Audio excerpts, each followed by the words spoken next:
Hello everybody, this is VerticalSandwich and welcome back to Let's Play Simpsons Hit and Run, and finally we're actually going to do a mission. Like, an actual story mission. I mean, because that's what we're down to in this level now. All we need to do are the story missions and the races. So, and we'll mix the races in. None of the races in this level present much of a problem. I mean, they're not like the third race in the third level. So yeah, so Bart is nonsensically blah blah blahing all the time now, and his family's understandably worried, as you would be if suddenly your son, you know, like stopped talking coherently. So for a few donuts more, actually there is one thing that is kind of tricky about this mission, and that is that Chief Wiggum's driving before you get into your vehicle. If you stand there, he'll drive right by you. And I learned during my practice file, and this is really crazy, if you try to run across the street and he hits you, it counts as a busted and you lose 50 points. It was really strange. I just don't think the game knows the difference between the programming of this cop car and all the other cop cars, maybe. I don't know. So, anyway, so we have to follow Chief Wiggum to the donut shop. And then we have to talk to him. And he will be, we're gonna let our hit and run bar kind of go down a bit, and I may or may not cut that out. So if there's a jump here, it's because I got tired of kind of waiting and talking to nobody, and this actually shouldn't take all that long, but because our next part of this mission is going to be chasing around a donut truck and knocking donuts off of it. And I just don't want, because we're going to be hitting that, and it's going to be counting as kind of hits to hit and run, and I'm just tired of losing 50 coins all the time. But, so how's everybody doing? Anyway, we're fine! Everything's fine out here in imaginary Beaverland. Could you show me where the crap circle Alright, is? and Chief Wiggum can't help us because he has a hardcore addiction. Ah, that's cute. I'd love to help, but I got sugar withdrawal real bad. I'd love to help, but I'm psychotic. I got a monkey on my back screaming for Crawler. Oh, he's screaming. It's so weird. Oh my god. Anyway, so yeah, so there's another thing where the vehicle spawns before we get in our vehicle, which again isn't something that we saw in kind of the previous, you know, the previous levels. Like the vehicles wouldn't exist until we got in our vehicle. So sometimes it makes it a little rougher. It actually makes that first mission incredibly rough because Wiggum's really moving. So anyway, so we've got to hit this, and like I said, we got to knock 10 donuts off of it. Now the thing about this mission is the quicker you do this, the more time. Number one, the closer you are to where you have to drive back to, because we're gonna have to drive back to Wiggum in a certain amount of time. So the quicker you do this, the closer you are to Wiggum, and you get more time. You get more time depending on how quickly you do this. So if you don't do it fast, less time. So if you catch this thing right at the end of its route, which is like inside the power plant, you probably won't make it back. At least that's been my experience, is I have not been able to make it back. If I get this thing once it goes into the, like, very far into the power plant. No, I want to call it the powder plant. No, I know why, because I grew up in a small town that had a gigantic ammunition plant that everybody called a powder plant. And my father and grandmother both worked there at one point, when it was open. I mean, way before I was born. I mean, this was during, you know, Vietnam. So yeah, so that's it. So we got our 10 donuts. Now we got to get back to Wiggum, and that'll be the end of the mission. So, and you really want to take advantages of the shortcuts because it doesn't seem like you have a far distance to go, but you kind of do. I mean, you got to go across the entire. And I don't know if you got him later in his run, like way inside the power plant. I don't know if it makes sense to go through the power plant and try to go the other way. Because obviously the whole game is a big loop. We might get a hit and run anyway. Like, look at this.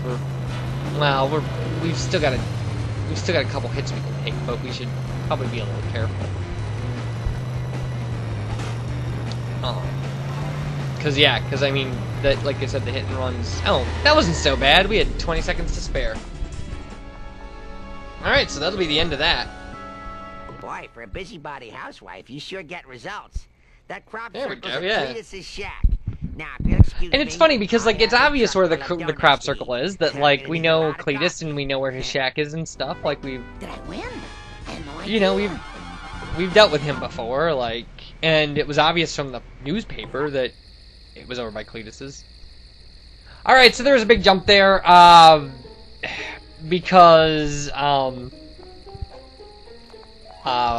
there have been, I actually ended up stopping the game and doing other stuff and reloading, and when you reload, it drops you here. Like, it drops you wherever the start of the next mission is. So there was no travel time. There actually was, what I cut out, well, what I'm gonna cut out, is gonna be, the load screen and the unload screen. And all of this jumping around and stuff is actually me waiting for the capture card to get far enough in that there won't be video lag.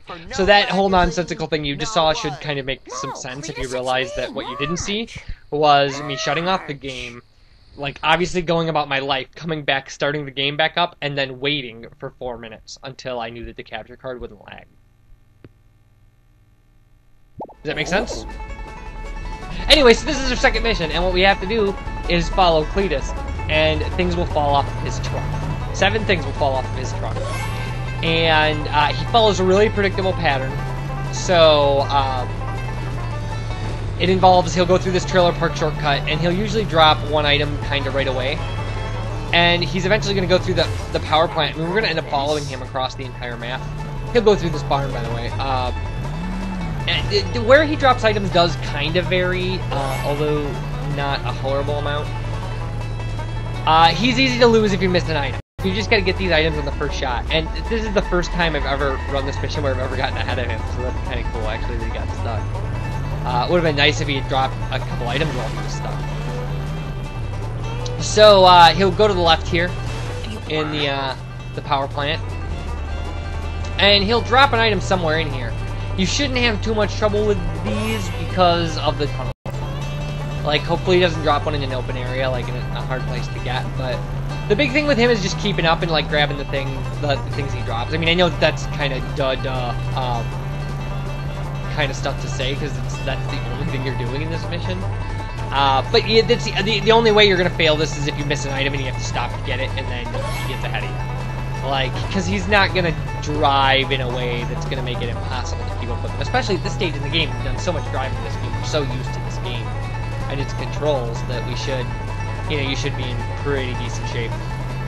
So, and like I said, his route remains completely standard. He always drives the same route. He doesn't always drop items in the same place. But, oh, that was, oh, luckily we got this, like, little shortcut we can take to catch up with him. Hooray. So, and once you get the 7th item, the mission terminates, like, instantaneously. So, it'll probably be the last thing we do in this video, getting the 7th item. So, and then we'll be in good shape, kinda, I guess. I mean, really. There we go, 7th item. Hooray! So yes, that can kind of work to your advantage, because even if he starts to kind of pull ahead of you, then you can, you know, as long as you can get the 7th item before it gets to the point where it tells you that you failed the mission, you know, you've obviously, you can succeed. It doesn't matter how far ahead he gets after that. So, alright, so we're going to need to be wearing a convict mission, or the convict uniform for our next mission, so we're going to go to our house and change clothes. Alright, so yeah, so we'll just, we'll go to the Simpsons house and, change our outfit, and then we'll be, wait, that's so stupid. Well, we can just go to the Quickie Mart. We're just gonna go back to the Quickie Mart and change our outfit. I don't know why I didn't think about that. That's so dumb. We're right next to the Quickie Mart. So yeah, so we'll be doing that, and then we'll be shutting the video down. But when we come back next time, we'll be helping Cletus out and doing some other stuff in this level. So, you know, again, you guys take care, and as always, you know, it's a lot of fun. So, you know, keep coming back. Alright, bye.